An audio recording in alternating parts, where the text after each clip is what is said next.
The first time we were in bed together, he held my hands pinned down above my head. I liked it. I liked him. He was moody in a way that struck me as romantic. He was funny, bright, interesting to talk to, and he gave me pleasure.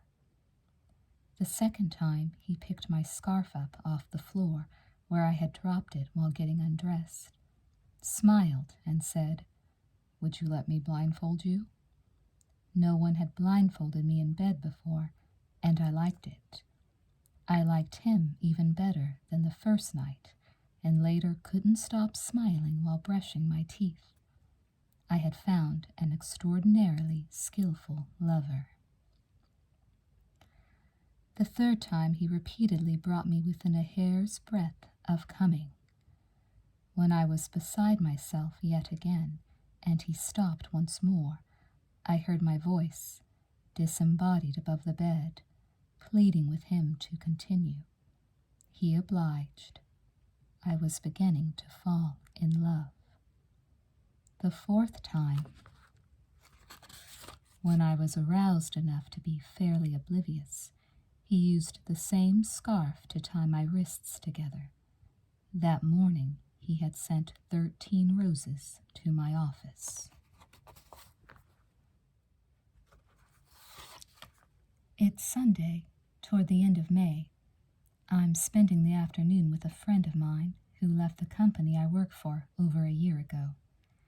To our mutual surprise, we've been seeing more of each other during the intervening months than while we worked in the same office.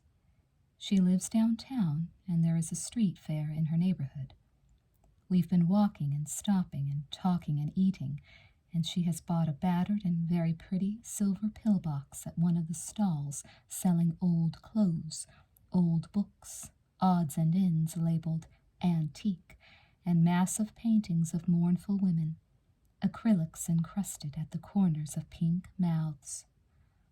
I am trying to decide whether to backtrack half a block to the table where I've fingered a lace shawl that my friend has pronounced grubby. It was grubby, I say loudly to her back, a little ahead of me, hoping to be heard above the din. But can't you picture it washed and mended? She looks back over her shoulder, cups her ear with her right hand, points at the woman in a very large man's suit who is perusing a set of drums with ardor, rolls her eyes, turns away. "Washed and repaired," I shout. "Can't you see it washed? I think I should go back and buy it. It's got possibilities." "Better do it then," says a voice close to my left ear, and soon, too. Somebody else will have bought and washed it before she hears you in this noise. I whisk around and give the man directly behind me an annoyed look, then face forward again and attempt to catch up with my friend. But I'm literally stuck. The mob has slowed down from a slow shuffle to no movement at all. Directly before me are 3 children under 6, all with dripping Italian ices. The woman to my right waves a falafel with dangerous gusto. A guitarist has joined the drummer, and their audience stands enthralled, immobile with food and fresh air and goodwill. "This is a street fair, the first of the season," says the voice at my left ear. "People get to talk to strangers. What would be the point otherwise? I still think you should go back and get it, whatever it is." The sun is bright, yet it's not hot at all. Balmy. The sky gleams, air as clean as over a small town in Minnesota. The middle child ahead of me has just taken a lick from each of his friend's ices in turn. This is surely the loveliest of Sunday afternoons. "Just a mangy shawl," I say. "Nothing much. Still, it's intricate handwork and only $4, the price of a movie. I guess I'll buy it after all." But now there is no place to go. We stand, facing each other, and smile. He is not wearing sunglasses and squints down at me. His hair falls across his forehead. His face turns attractive when he talks. even more so when he smiles. He probably takes lousy photos, I think, at least if he insists on being serious in front of a camera. He wears a frayed, pale pink shirt, rolled up at the sleeves. The khaki pants are baggy. Not gay, anyway, I think. The way pants fit is one of the few remaining, if not always reliable, ways of telling. Tennis shoes without socks. "I'll walk back with you," he says. "You won't lose your friend. The whole mess is only a couple of blocks long. You'll run into each other sooner or later, unless she decides to give up on the whole area, of course." "She won't," I say. "She lives down here." He has begun shouldering his way back toward where we've come from, and says, over his shoulder, "So do I. My name is..."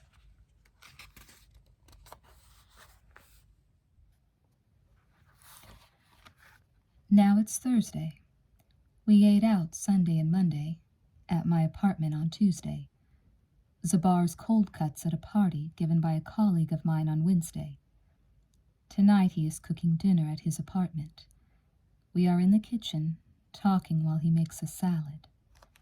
He has refused my offers of help, has poured a glass of wine for each of us, and has just asked me if I have any brothers or sisters when the phone rings. "Well, no," he says. "No, tonight's a bad night for me, really. No, I'm telling you, this shit can wait until tomorrow." There is a long silence while he grimaces at me and shakes his head. Finally he explodes. "Oh, Christ, all right, come on over. But 2 hours, I swear. If you're not set in 2 hours, the hell with it. I've got plans for tonight." "This dope," he groans at me, disgruntled and sheepish. "I wish he'd get out of my life. He's a nice guy to have a beer with, but he's got nothing to do with me except he plays tennis at the same place and works for the same firm, where he keeps falling behind, and then he needs a crash course on his homework. It's like junior high. He's not too smart, and he's got no guts whatsoever. He's coming down at 8. The same old thing. Some stuff he should have done 2 weeks ago, and now he's panicking. I'm really sorry. But we'll go in the bedroom and you can watch TV out here." "I'd rather go home," I say. "No, you don't," he says. "Don't go home. That's just what I was afraid of. Look, we'll eat, you do something for a couple of hours, call your mother, whatever you feel like, and we'll still have a nice time after he leaves. It'll only be 10, okay?" "I don't usually call my mother when I've got to kill a couple of hours," I say. I hate the idea of killing a couple of hours, period. I wish I had some work with me. "Take your pick," he says. "All you want, help yourself," holding his briefcase toward me eagerly, making me laugh. "All right," I say. "I'll find something to read. But I'll go in the bedroom, and I don't even want your friend to know that I'm here. If he's still here at 10, I'll come out with a sheet over my head and a broom, making lewd gestures." "Great," he beams. "I'll take the TV in anyway, in case you get bored. And after dinner, I'll run down to the newsstand on the next block and get you a bunch of magazines." For looking up lewd gestures you might not think of on your own. "Thanks," I say, and he grins. After salad and a steak, we drink coffee in the living room, sitting side by side on a deep couch covered in blue cotton, faded almost into gray at the armrests and frayed along the piping. "What do you do to coffee?" I ask. "Do?" he repeats, perplexed. "Nothing. It's done in a percolator. Isn't it okay?" "Listen," I say. "I'll take a rain check on the magazines if you get me that guide down in the shiny white jacket on the left top shelf in the dining room. The spine caught my eye at dinner. That man's always been plenty lewd for me." But when he pulls down the book, it turns out to be in French. And the Kafka, which fell down when he dislodged the guide, is in German. "Never mind," I say. "Would you have Belinda's Heartbreak? Better yet, how about Passions of a Stormy Night?" "I'm sorry," he says. "I don't believe I have either of those." His careful, uneasy tone of voice annoys me even more.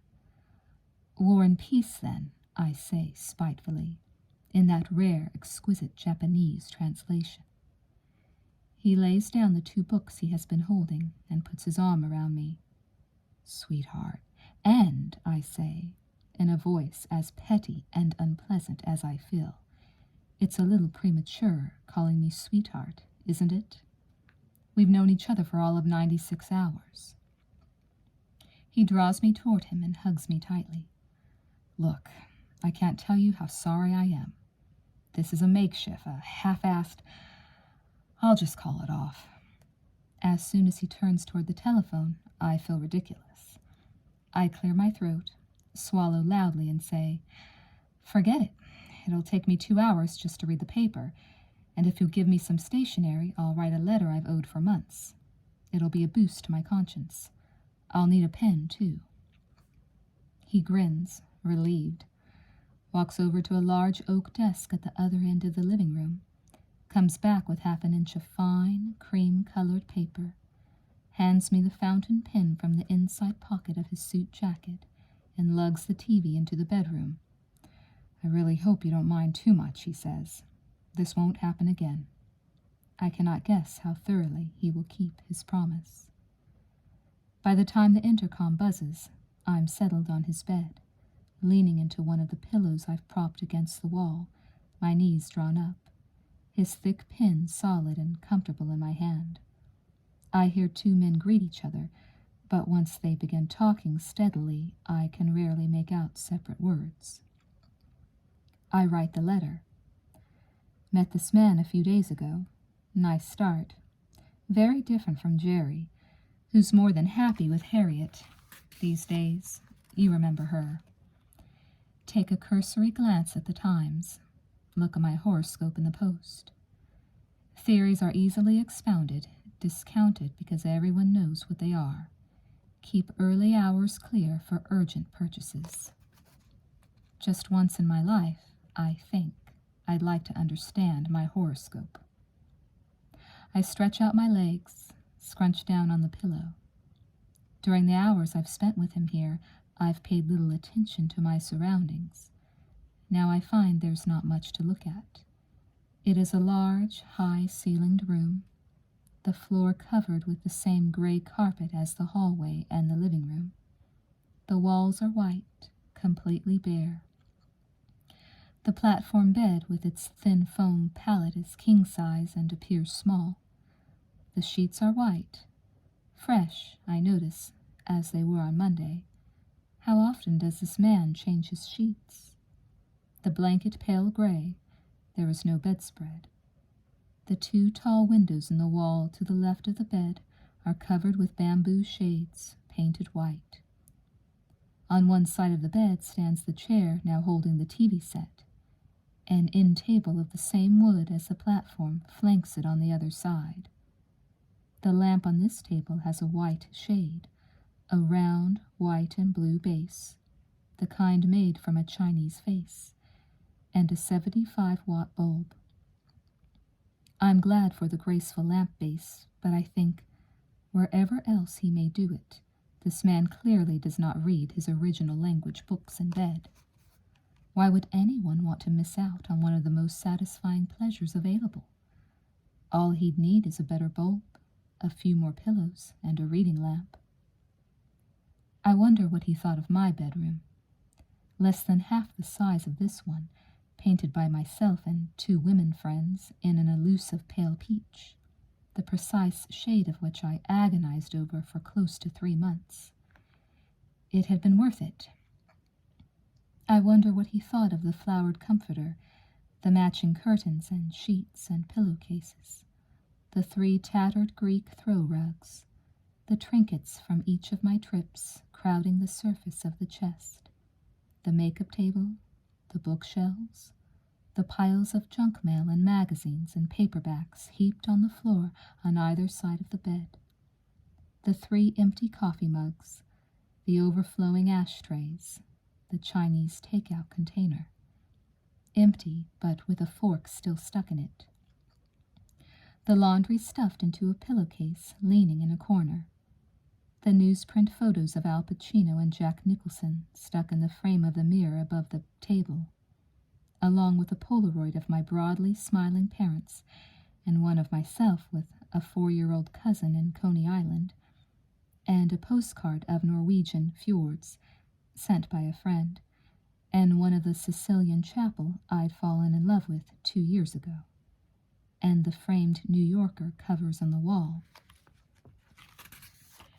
and maps of all the countries I've been to, special cities circled in red, and my favorite, a stained menu in an ornate silver frame, Luchow's, the first New York restaurant I'd ever been to 12 years ago. Now this room here, I say to myself, is too plain to be called plain. It's austere, if you want to be charitable, or chic, if you want to be snide, or boring, if you want to be honest. It is not, in any event, a room you'd call cozy. Hasn't anyone ever told him people put stuff on their walls? With his job, he'd be able to afford some nice prints, and for the amount he must have paid for that monster of a Stella in the living room, he could cover these walls in gold leaf. The voices are louder now. It's almost 9 o'clock. I get up off the bed and walk past the tall chest of drawers with ornate brass handles and some scrollwork in the wood. A long, narrow Parsons-type table stands next to it, holding a twin to the lamp on the bedside table and stacks of professional journals. And there is the closet. It is wide, with 2 doors that meet in the middle. The right one creaks loudly when I pull them both open. I stand stock still, holding my breath. But the unseen stranger's voice has risen to almost a wail, while his purrs are long, low and controlled. I feel like a sneak. As you should, I tell myself. That's just what you are. Beyond the doors, the closet extends to the ceiling. There are 2 deep shelves above the clothes rack. From what I can tell, only the front edge of the top shelf is within my range of vision. It holds tan leather luggage, heavily scuffed, a camera case, ski boots, and 3 black vinyl folders labeled across 2-inch backs, taxes.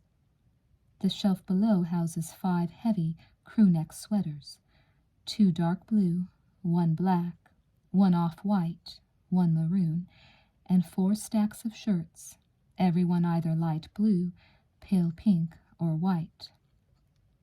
I call Brooks Brothers now, once a year, he will tell me, some days later. They send me the shirts and I don't have to go there. I hate going in stores. When a shirt shows signs of fraying at the cuffs and collar, he keeps it in a separate pile and wears it at home. So I will learn. The man at the Chinese laundry returns the clean and pressed but frayed shirts bundled together, separated from the rest. If a shirt acquires a stain that cannot be removed, he throws it out. Next to the shirts lie 2 tennis rackets, their handles protruding over the edge of the shelf. 6 white polo shirts on cleaner's cardboard, 5 pairs of tennis shorts. He plays on Tuesdays from 12:30 to 2:30, on Thursdays from 12:15 to 2, on Sundays from 3 to 5, year-round, I will come to understand. He carries the rackets and the covers in which they came, the rest of his gear in a brown paper bag. Toward the right wall, still on the second shelf, sits a stack of 10 white pillowcases next to a larger one of 10 white sheets.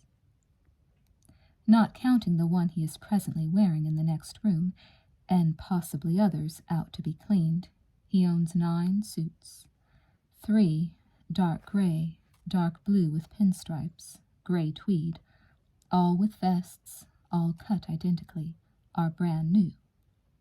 3 others, white linen, medium gray flannel, blue and white seersucker, the first 2 with vests, and all again cut alike, barely less so. A gray gabardine and a dark gray wool with pinstripes may both be 2 years old, and there is a tuxedo. It is 4 years old, he will later tell me. I will not see him wear it. He will mention at one point that his suits have been made by the same tailor in Italy for 11 years, and that he has not gone to a fitting for this year's or last year's suits, delighted to have persuaded the protesting tailor that it was unnecessary. It suddenly dawned on me. Why should I, year after year? It's such a drag, and I've weighed the same since high school, and I'm long past growing. When a suit shows any sign of wear, he gives it to the Chinese man who does his laundry, though not the dry cleaning. But he's a good 2 feet shorter than you, I will say, when he disposes of the gray gabardine this way. What can he possibly do with a suit of yours? Who knows, he says. I never ask. He always takes them. He owns 2 pairs each of dark blue ski pants and old khakis, one with paint stains. I tried to do the bathroom a couple of years ago. Some mistake. I'm no good at doing stuff I do just because I think I ought to. It's never worth it. That bathroom was the worst paint job you could hope to see. A beige raincoat hangs next to a dark wool overcoat.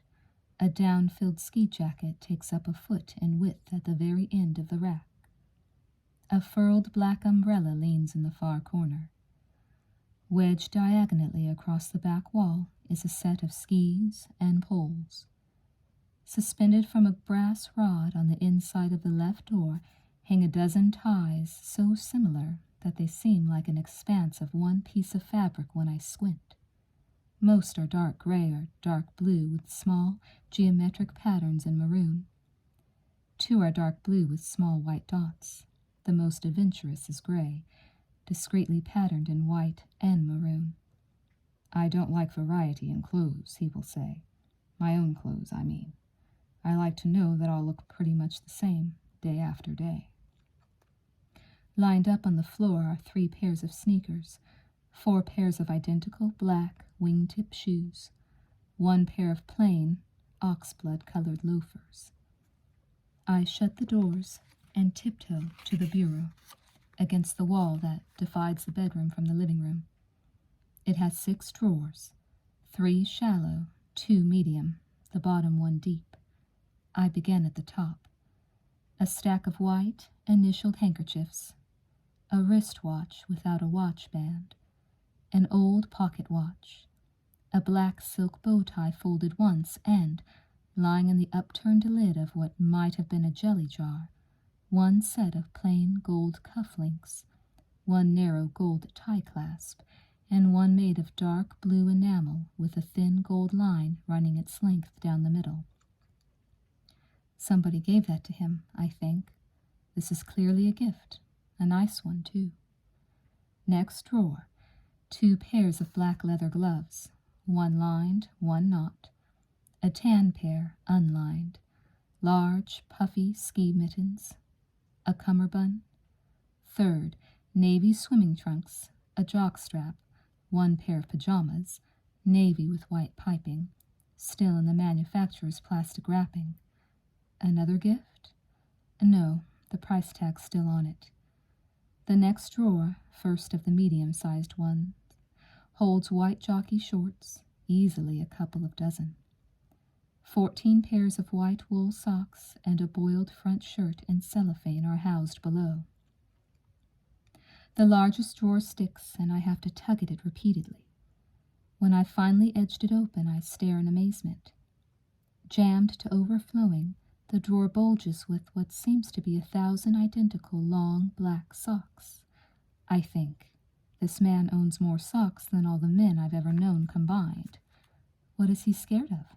They'll shut down every knitting mill in the country overnight? I hate going to the laundry, he will say, a few weeks later. It's simple once you figure it out, but it took me long enough. The more of the stuff you keep around, the less often you have to go either to a laundry or to a store. I will watch him from the bed, my body liquid, afloat. He takes out 2 socks, pushes his hand into one. The skin shows through the weave at the heel. though there is, as yet, no sign of a hole, and drops the sock into the wastebasket. It's better to have them all the same, too, he will tell me. That way you never have to match them. I messed with that crap all through graduate school. It's a pain in the ass. I close the drawer, jump on the bed, lie on my back, bounce, ride a bicycle in the air above me. I'm beside myself, falling in love with a stockpiler of socks, a sock stockpiler, a man who socks away socks. I cannot keep from making grunting, snorting noises in my effort not to laugh out loud, though his slow friend's voice is piercing by now. I could probably shout fire without being heard. It's 10:15. I finally calm down, fold my arms under my head. I look at the ceiling and follow the shape made there by the bedside lamp. If your mother could see you, rummaging through people's stuff. It's the worst. Not really rummaging, I tell myself, feeling contrite now, yet unable to stop grinning. I didn't touch anything. God forbid he'd snoop around my closet, though. Assuming correctly that we would soon be moving into the bedroom, I had surreptitiously closed its sliding door beforehand, while he was still drinking coffee in the living room, night before last. The jumble, the mess, the record of a decade's worth of changing fashion, ever accumulating next to and alternating with what I happened to be wearing this year. A month ago, looking for a dress that subsequently proved to have been lost at a cleaner's, I came across a leftover miniskirt. Appalled, I threw it out, then retrieved it and hung it back up. I'd had a good time in it. What a thrill it had been at first. And the beaten-down raincoat with the plaid lining, still from my sophomore year, and the slacks bought on sale at Bonwit's, because they were made of such fine plaid wool, though they turned out not only to be too short that very fall, and the hem only half an inch deep, but nearly impossible to wear with what else I owned. Yet I can't bring myself to get rid of them, because they were a bargain and so very well made. The heaps, the junk, the odds and ends at the bottom of my closet.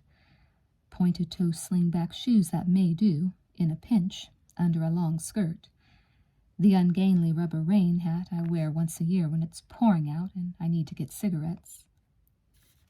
The Gucci bag that I haven't taken out of the closet for years now, but how thrilled I'd been when I'd bought it for nearly 2 weeks' worth of my salary, gleeful at having reached the heights of what I then considered New York elegance. Belts that have fallen off their hooks, small red boots now long outgrown, left behind by the boy in the photograph on my mirror. The soccer jersey formerly belonging to a forgotten lover, which I wear while house cleaning. So what did you learn from it all, I ask myself?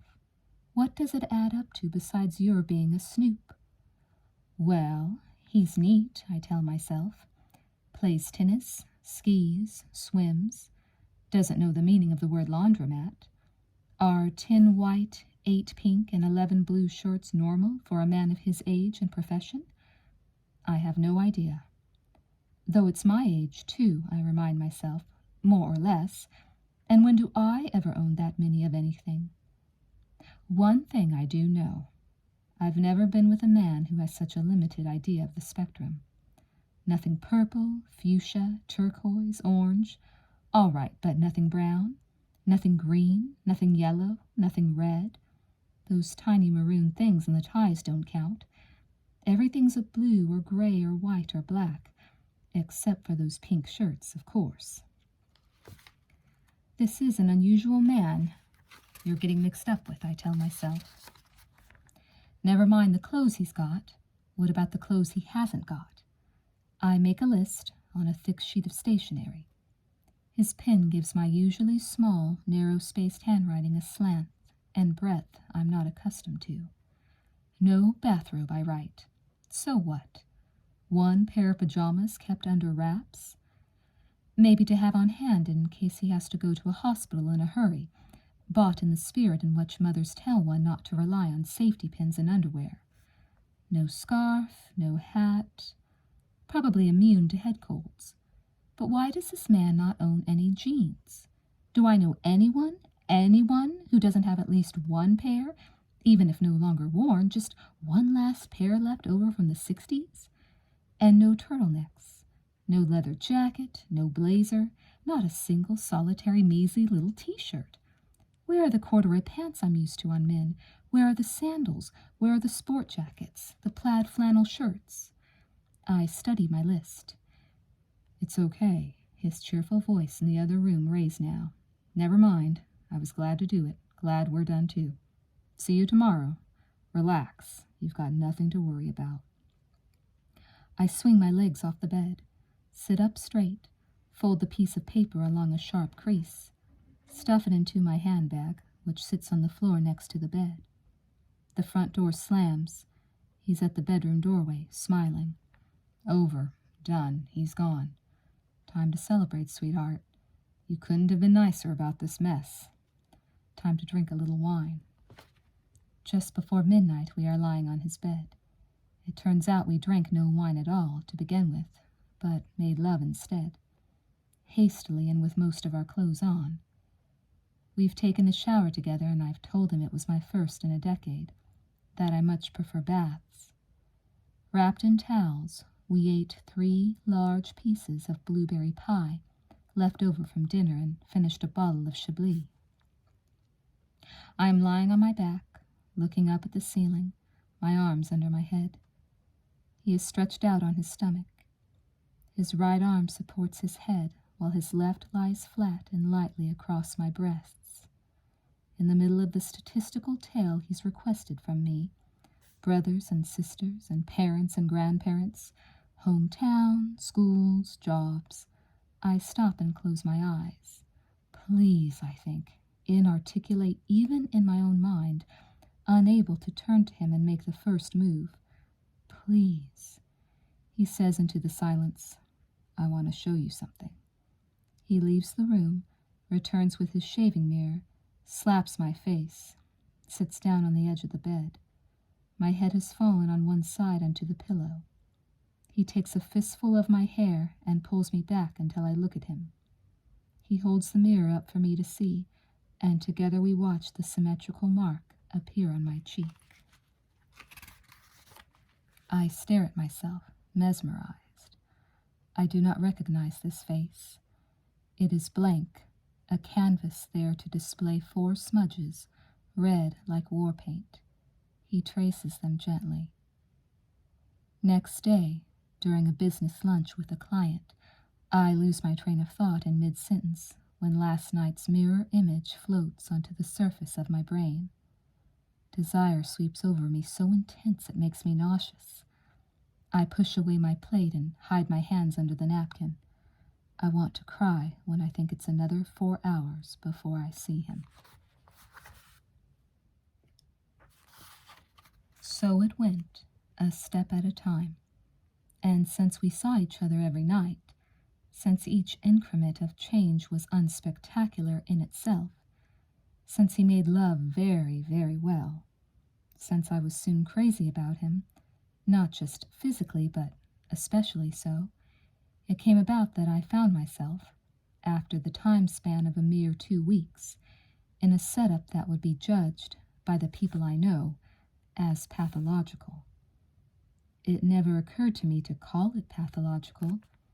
I never called it anything. I told no one about it. That it was me who lived through this period seems, in retrospect, unthinkable. I dare only look back on those weeks as on an isolated phenomenon, now in the past, a segment of my life as unreal as a dream, lacking all implication. It's unusual for a man to have cats, I say, isn't it? We are watching Cronkite, a dear, familiar face forever arranged, beneath an appropriate layer of surface concern, into the reassuring alignment of dependable benevolence.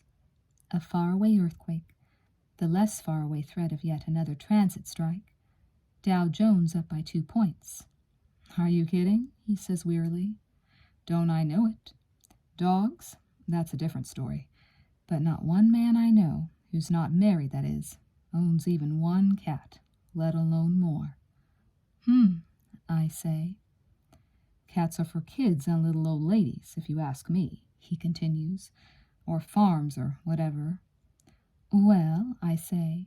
Then why, they're nothing but a nuisance, he interrupts. At least these don't shed much, I offer feebly. And finally I say, nobody's forcing you to keep cats. That's a laugh, he says. That's a real laugh, if I do say so. You have absolutely no idea. There are 3 cats in his apartment, all equally homely. They are as oblivious of him as he seems of them. While he provides them with food and fresh water and a daily change of litter, he seems to take doing this for granted in much the same way in which they expect the regular presence of these commodities. There is no observable exchange of affection between them, or only if one chooses so to interpret a cat's slow progress across his prone body and his wordless tolerance of such behavior, a questionable interpretation at best, considering the lack of expression these encounters evoke in either cat or man. He is sitting on the couch. I'm sitting on 2 bed pillows on the floor, one of his calves at either side of me, my back against the couch, neck and shoulders supported by its front edge. My head, bent back, rests between his thighs. He plays with my hair, taking up strand after strand and curling each around a finger, pushing 4 fingers under a section of hair, lifting it up and pulling it gently away from the skin, rubbing a small area of scalp at a time, his hands moving slowly across my head, over and over. Cronkite bids us good night, and we watch the ensuing game show and then a program consisting entirely of policemen alternately involved in car chases and crashes. The repetitive images, at the end of the news he has turned off the sound, form a soothing and oddly appropriate accompaniment to the story of the cats, which he unfolds for me at leisure. The first one came into his life along with the woman who lived with him briefly 4 years ago. She had just moved her cat into his apartment when she was offered a lucrative position in Zurich and decided to live abroad. The cat stayed behind, with him. For a number of months he continued to think of himself as only a stopgap caretaker of the animal, which appeared, from the first, to feel at home. Mangy, scruffy, with a nearly bald tail, and as eager an assortment of ambiguous colors as the garments that have been popular for the last several winters. Fashioned from a substance enigmatically referred to as fun fur, imitating the concept and construction, if not the appearance, of an early American quilt. He tried, at first energetically, to relocate the cat, but he was soon forced to acknowledge that the people he knew, some of whom would have taken in a kitten, while others might have been tempted by a Siamese, were hard put to disguise, for the duration of their awkward visits, how appalled they were at the thought of welcoming this particular animal into their attractive and carefully assembled Manhattan apartments. At one point he even placed an ad in the Times. Though he listed both his home and his office number, and though the ad ran 5 consecutive days, he received not one call in response. Off and on, as the months went by, he considered giving the cat to an animal shelter, but he decided to put off such a solution, at least for the time being. This sort of option, he thought, would always be open to him. In the meantime, something more suitable might turn up. A year later, he housed his 11-year-old niece in New York for a spelling contest in which she did not place. In gratitude for the care with which she had shown the girl around town, her mother, his sister, presented him with a second cat, apparently in a manner that made refusal impossible. It was just a kitten, not much better looking than the old one, and out of its gourd for the first couple of days, and the other one no help at all, snarling and carrying on as if I'd brought in a boa constrictor. After a while, somehow or other, they ended up getting along. Then one night I came home and I see some kids in the alley. They move off, but making a big deal out of being casual. So I go back there like a fool, and on the ground, what can I tell you? It was in pretty bad shape. I go upstairs like a sane man and fix myself a drink and start reading the paper, thinking, in an hour it'll be gone. And an hour later I tell myself, you need another cat like a hole in the head. And I think, if anything, somebody should kill it, not pick it up. It's too far gone. I cook myself some eggs, I eat a salad, I have some coffee. I tell myself I'll go for a walk after the 11 o'clock news. Sure enough, it's still there, only somebody's pushed it over by the garbage cans. So I take a newspaper out of the trash and bring it up here, and next morning I think, what am I, a nurse? And take it to the vet where I'd had the other two spayed. And by the time I picked it up, 6 days later, it was pretty chipper. Should have been for $68.80. And every time I go out of town, I have to have my cleaning lady come in all the way from Queens. And sometimes she can't.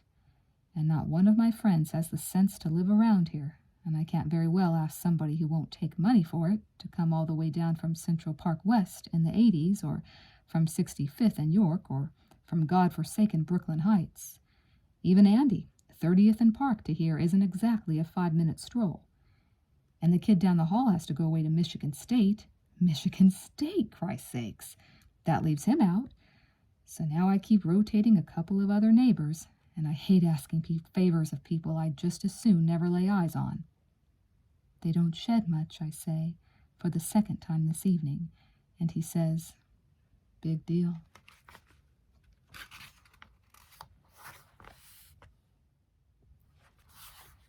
I went to work every day, an articulate businesswoman, liked by my friends, valued by my superiors. At 5 p.m. sharp I cleared my desk, exchanged pleasantries with colleagues going down in the elevator, and went home, to his apartment. I went to mine only to pick up clothes and later, once a week, the mail. In the mornings we took the same subway line back to work, sharing the times. A well-shaven man in a pinstripe business suit, carrying an attaché case. Good teeth, charming smile. I with my own briefcase and my summer handbag and heels and lip gloss and freshly washed hair. An attractive, well-educated couple in New York City. Average, middle class, civilized. Up, up, time to get up, he shouts from the doorway. He is holding a scuffed metal TV tray with a plate of scrambled eggs, 3 toasted English muffins, a pot of tea, 1 cup. A peeled, sectioned orange sits in a small, wooden salad bowl. He grins broadly above the tray. What on earth is this rush, I say. It's 9:30, please. I push both pillows behind me against the wall, sit up, smooth a blanket over my legs. And it's Saturday. He sets down the tray and mops up the few drops of spilled tea with the roll of paper towels he has brought along, clutched under his left arm. It's Saturday, I repeat. I hope you don't want to go anywhere. I don't want to see a soul. I want to stay right here and sleep until noon, and the rest of the day I want to do nothing more strenuous than calling my sister and reading next week's TV guide. Sounds exciting, he says. You can do that when we get back. I have to go to Bloomingdale's. You better go back to playing on those indoor courts, I say. You've clearly been in the sun too long. No way will I go to Bloomingdale's on a Saturday. It'll take no more than half an hour, I swear. An hour and a half, all in all. Half an hour up, half there, half an hour back. The sooner you stop talking and eat, the quicker we'll be done. You'll be back in bed by 11:30. We are halfway down the block when I say, You're not by any chance walking toward the subway, are you? He nods, blankly. Absolutely not, I say. I have to take that thing twice a day all week long. I'm not setting foot in it on a weekend. We get a cab at the corner. Bloomingdale's teams. I always think these people are at the Hamptons this time of year, I say loudly. Do they all come back every Saturday just to stock up? Half an hour, I promise you, he says. All right, I say. It's you who doesn't like stores. I like stores fine. I've got some sense about when I go in them, too. Listen, sweetheart, he says. Will you please shut up? I'm asking you nicely. I'm being very patient under this petty cynicism, but pretty soon I'll tie you to the men's makeup counter and you'll end up buying a lot of broggy bronzer and not having a good time at all until I come back. This vision makes me giggle. What are you looking for? I say. We're on the 5th floor. A bed, he says. A bed? I exclaim. You've got a perfectly good bed. It's a great bed, he says. So, it's a great bed for one person. He is staring me past opulent dining room sets. There is one particularly dramatic group. Small, piercing spotlights illuminate a black glass tabletop above obligatory chrome legs. Black napkins are coiled inside black crystal rings. Black glasses sit next to black bowls. It's to serve caviar on charred steak, he stage whispers to me, while we both almost stumble into a momentous arrangement of innumerable sofa sections, taking up more floor space than is offered by my entire apartment. White velvet, I say. Good God, one speck of cigarette ash, one cat hair, and poof it goes, all down the drain. Bloomingdale customers are a clean lot, he says gravely. It may be a mystery to you, but it's very simple. We keep our pets in the john and smoke only in closets. Here, you're going on vacation Monday, says a woman's voice behind us. Yup, answers a man's. Where are you off to? I look over my shoulder. A red-haired woman, elegantly dressed and holding a pad of sales slips, is speaking to a man in a cardin suit, also holding such a pad. New York City, he says, his mocking inflection of pride making them both laugh. Smart man, she says, walking away. Best place in... Come on, I say. The massive sofas have been a fluke. We're amid more dining sets. I'm not that big, and if you'd only said something, I'd have stayed on my side more. It's not the size, he says. Then what is it? I persist. He stops before a fantasy room, a black lacquered desk facing us at an angle.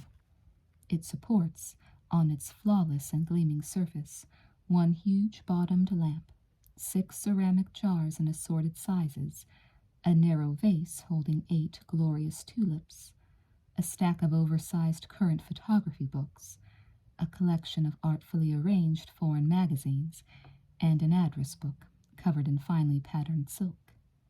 Now this is what I like to see, he muses, a real working desk. You can roll up your sleeves, spread out to your heart's content over all of 2 square inches, and get down to business. Stop sneering, I say. Nobody made you come here, and that address book makes my mouth water. That's what all this stuff is supposed to do, and it works. He smiles and puts his arm around me.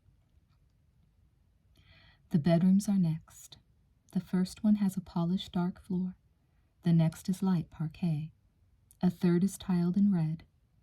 There is a bed with a headboard like a barn door supporting the cloth-covered canopy, matching satiny fabrics spilling to the floor on either side. A large plant inside a decorative and even larger basket sits inexplicably on the bedspread, slightly off-center.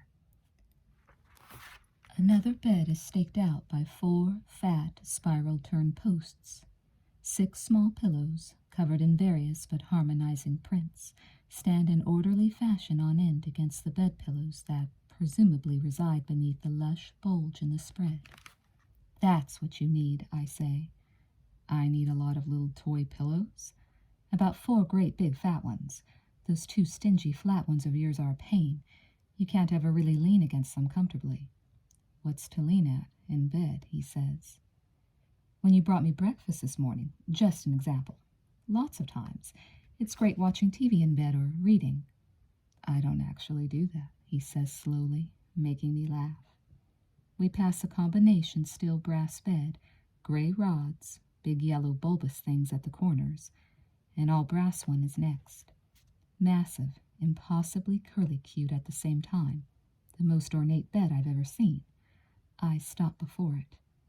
From a puffy quilt sewn in a pink and white starburst pattern, embroidered eyelet cascades to the floor. A round table is covered like the bed, its skirt consisting of the same 4 frothy layers of flounces. At right angles to us reposes a majestic chaise lounge, its white wood frame edged in gilt. "Do you like this?" he asks. "Like a stage set," I say, "made to order for a heartbroken 16-year-old Judy Garland. Just the bed, I mean."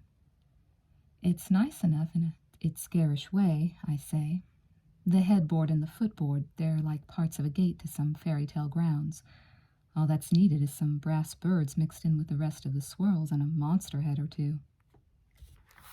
He motions to the red-haired woman, who earlier wished the pale salesman a happy vacation. "When can I have this bed delivered?" I gasp. He squeezes my arm sharply. "This particular bed, sir," she smiles firmly, first at him, then at me. "I would have to check. If you'll be seated for a moment, my desk is just over there." "You have gone out of your mind," I whisper. A red face and a deranged brain, all from being outdoors a few times. He watches me. He does not smile. "Can you imagine what this baroque wonder is going to look like in your monk's gymnasium of a bedroom?" The saleswoman is off the phone. "There won't be any problem at all, sir. They're about to change the display. If you tell me where you want the bed delivered, I can tell you into what delivery area you fall and on what days of the week our men are in that area." "I'll need to check something," he says, once she has written down his address. The saleswoman and I follow him back to the stage set. It is closed off by a chain made of large plastic links. "May we go in?" he asks, and then all 3 of us are standing at the foot of the bed. "It is one of our most," he interrupts her. "I'm afraid my friend needs to lie down on this bed before I'm able to make a decision." His voice is impeccably courteous. "I hope you don't mind." And to me, "Maybe you should take your shoes off." People always try on mattresses by lying down on them in public, in stores, I tell myself. But something makes blood rise into my neck and face. I take off my sandals, sit down on the bed, swing my legs up and lower my back onto the star-quilted bedspread. "Lie in the middle," he says. I follow the glistening swirls above my feet with my eyes and move over carefully, supporting my weight as best I can on my hands and the heels of my feet, trying not to disturb the quilt. "Stretch your arms above your head and hold on to the headboard with your hands," he says. I think, it's a Saturday at Bloomingdale's, where everybody's gone to. This place is like a morgue. I could jump off the bed, leap over the chain, run to the escalator, go to a movie. "Come on, sweetheart," he says neutrally. "We don't have all day." The brass is icy in my hands. I close my eyes. "Spread your legs." "Your delivery area is Thursday." Spread your legs. "You will be happy to hear that you will have this bed next Thursday." Spread your legs. "Our delivery men are in your area Thursdays and Fridays, but I will personally ascertain that your delivery date will be Thursday." I do as he says. I buckle my sandals, avoiding the eyes of a couple holding hands beyond the plastic chain. "Do you have mattresses?" She clears her throat, her voice smooth again. "Bedding is on 4, but I can sell you a mattress and box spring from that floor too. Will you pick a hard mattress and box springs and have everything shipped at the same time?" "But, sir, you will want to select—" "I won't," he says. "A posturepedic, maybe?" "Fine," he says. "But what about the type of ticking? It would please me very much if you picked the kind you like best," he says, and smiles at her. A tall man in tennis shoes and old khaki pants, a white tennis shirt, his nose peeling, skin more red than tan in his arms and throat and face. "Yes, of course," she says, smiling up at him in return. "And 4 fat pillows," he says. "Goose down or Dacron? I'll need to know their sizes." "Just pillows," he says. Neither of us speaks on the way home. When I stop by my apartment a few days later, I find a box from Bloomingdale's containing a silk-covered address book. We're doing errands. Supermarket, liquor store, dry cleaners, drugstore. It's a lovely Saturday, a week after our trip to Bloomingdale's. The bed arrived on Thursday as promised, in early June. We spend a long time at the toothpaste counter. He is giving dramatic recitals of competing TV commercials. Better checkups wins. I think, I've never been this much in love before. Twice I ask out loud, how can I be so happy? Each time he smiles at me, a delighted grin, and shifts both shopping bags onto one arm to hug my shoulders with the other. We are both laden down with packages when he says, I have to get one more thing, and hails a cab. We end up in Brooklyn at a small, obscure hunting store. There are 2 clerks, one dignified and elderly, one in his teens, no other customers. He is pricing insulated vests, the kind to be worn under windbreakers. I put my parcels on a chair, walk around, get bored, sit down on the edge of an old mahogany desk, pick up and leaf through a 3-year-old New Yorker, which miraculously looks brand new. This one, I guess, he says. I look over at the counter. He is looking back at me. He is holding a riding crop. I'd like to try it out. There is a peculiar shift. From one second to the next, I have become disoriented. I am on alien territory in a foreign century. He walks a few steps to where I am half sitting on the desk, one foot on the floor, the other dangling.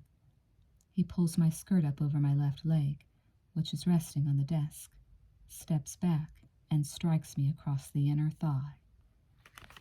The searing pain is an inextricable part of a wave of excitement that robs me of breath and speech and the ability to move. Every cell in my body is awash with lust. It is silent in the small, dusty room. The clerks behind the counter have frozen. He slowly smooths down my skirt and turns to the older man, who is wearing a suit and still looks like an accountant, though a deep flush is spreading upward from his shirt collar. This one will do.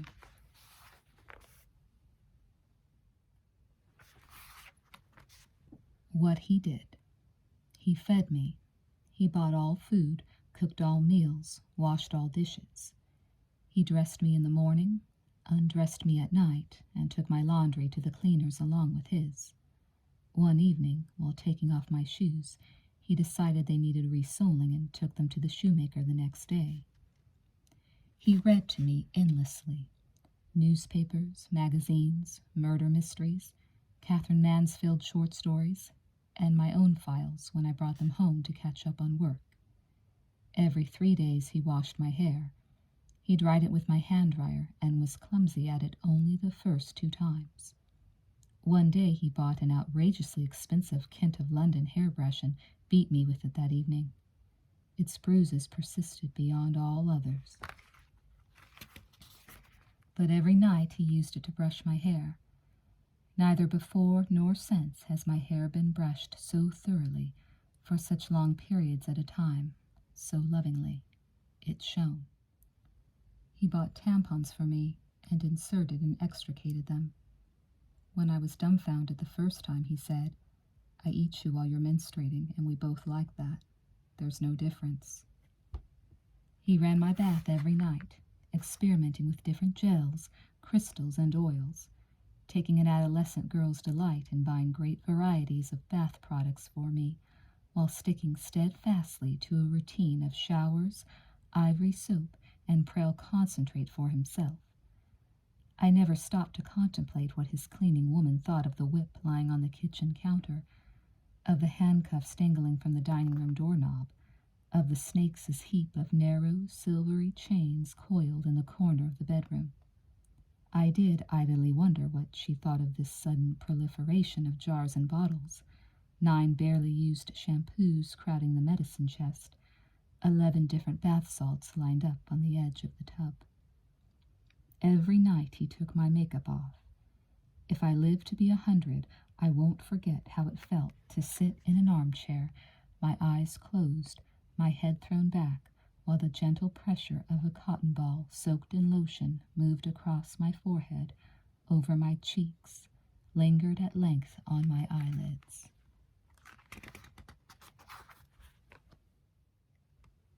What I did, nothing. He comes home annoyed. One of his tennis partners has told him that tender victuals is junk, rotting cats as eating nothing but Rice Krispies and marshmallows would rot a human. Glossy coats, he says to me. Andy the expert, not a cat to his name. All he knows comes from the woman he's been breaking up with for 5 years now, and she once owned a Burmese. I can see how you'd tell if a black cat suddenly starts running around without a shine, but these? They get bigger, they get fatter, they're less of a wreck, but their coats? For Christ's sake, they just look like what they've always looked like. Do your cats have glossy coats? He says to me. How the hell should I know? That night he empties 3 cans of chicken of the sea tuna into the cat's bowls.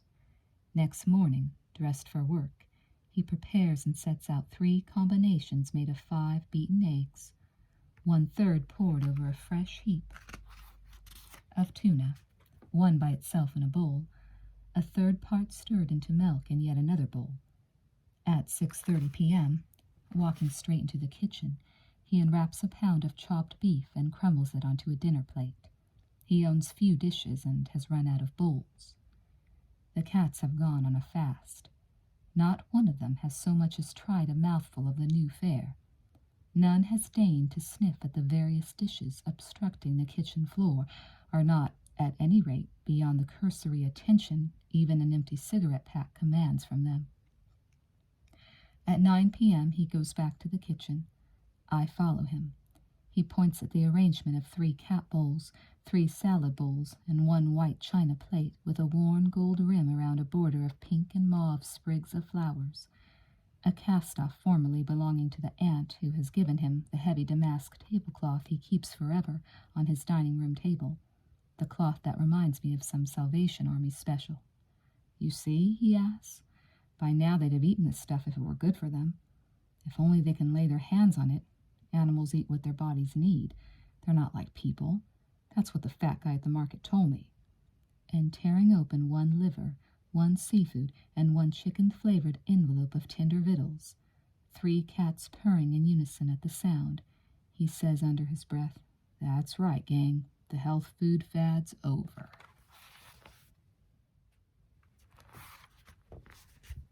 I am standing, nearly on tiptoes, across the room from him, my arms raised above my head.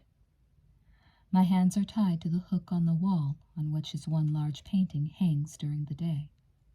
My end of the room is dark. Only the reading lamp over his shoulder is lit. He has told me to be quiet. The TV is on, but he's making notes on a legal pad, absorbed in his work, and doesn't look up for what seem to me long periods of time.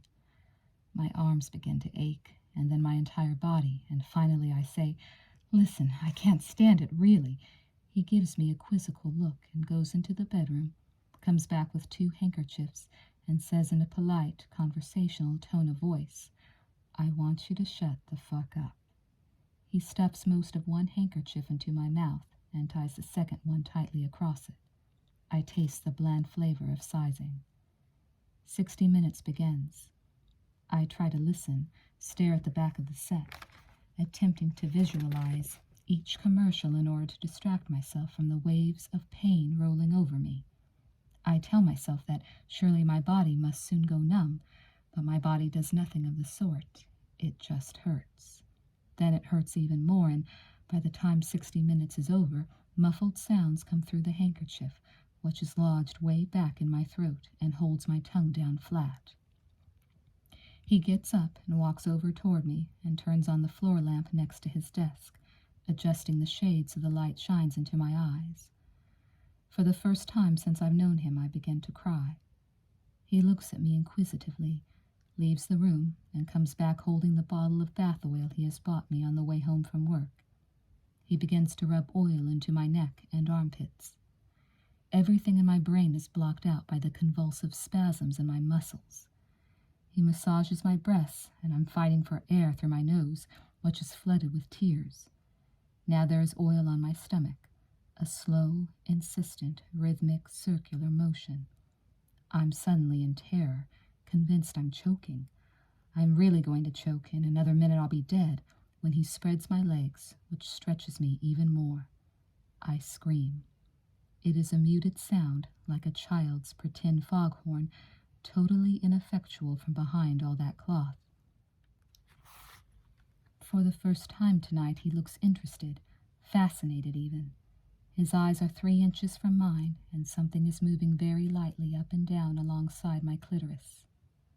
His fingers are slippery with oil, drenched in oil, and in mid-scream my body shifts gear to the sounds, not so dissimilar, that it makes when I'm about to come, and then I come.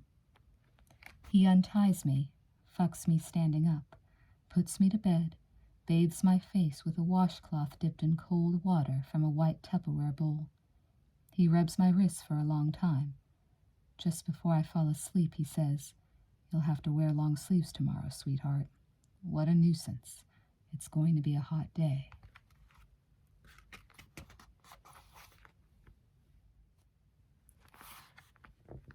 Our evenings rarely varied. He ran my bath, undressed me, handcuffed my wrists. I soaked in the tub while he changed his clothes and started dinner. When I was ready to get out, I called him. He pulled me up, slowly soaped my body, rinsed and dried me off, unclasped the handcuffs, put one of his shirts on me, white or pink or pale blue broadcloth, shirts made to be worn with a suit, the sleeves covering my fingertips, a fresh shirt every night, crisp from the Chinese laundry, put the handcuffs back on. I watched him prepare dinner. He was an excellent, though limited cook, going through the 4 or 5 dishes he did well, then fixing omelets or a steak for a couple of nights, then starting all over again. He always drank wine while washing the salad greens, and would give me a sip from his glass whenever he took one himself. He talked about what had happened at his office. I told him about what had happened at mine. The cats took turns rubbing against my bare legs. When dinner was ready, he put one very large serving on one plate. We went to the dining room, barely enough space to walk comfortably around the table and 3 chairs on a worn, deep red oriental carpet, by far the most colorful of his 3 rooms.